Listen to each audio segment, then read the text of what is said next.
ঈদে মিলাদুন্নবীতে এক যুবক চট্টগ্রামের হাটহাজারী মাদ্রাসা লক্ষ্য করে আঙ্গুল উঁচিয়ে অশ্লীল অঙ্গভঙ্গি করার জের ধরে হাটহাজারীতে সংঘর্ষের ঘটনা ঘটেছে।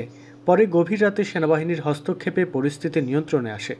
জুলুস থেকে ফেরত সুন্নিপন্থীদের বিভিন্ন বাসে কওমি মতাদর্শের লোকজন হামলা করার পর সুন্নিপন্থীরাও সংঘবদ্ধ হয়ে পাল্টা হামলা চালায় বলে স্থানীয় সূত্রে জানা গেছে।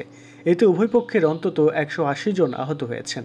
এদের মধ্যে প্রায় 1.5 শতাধিক আহতকে উপজেলা স্বাস্থ্য কমপ্লেক্সে এবং গুরুতর আহত 20 জনকে চট্টগ্রাম মেডিকেল কলেজে চিকিৎসা দেওয়ার জন্য নেওয়া হয়েছে। চট্টগ্রামের সিভিল সার্জন কার্যালয় থেকে এই তথ্য নিশ্চিত করা হয়েছে। এদিকে হাটহাজারী মাদ্রাসায় রোববারের পুনর্নির্ধারিত পরীক্ষা স্থগিত ঘোষণা করা হয়েছে। শনিবার সন্ধ্যা 7:30টা থেকে হাটহাজারী মাদ্রাসা এলাকায় উত্তেজনা ছড়িয়ে পড়ে এবং পরে সংঘর্ষের ওই ঘটনা ঘটে। এদিকে জনশৃঙ্খলা বজায় রাখতে ফৌজদারি কার্যবিধির 144 ধারা জারি করেছে প্রশাসন।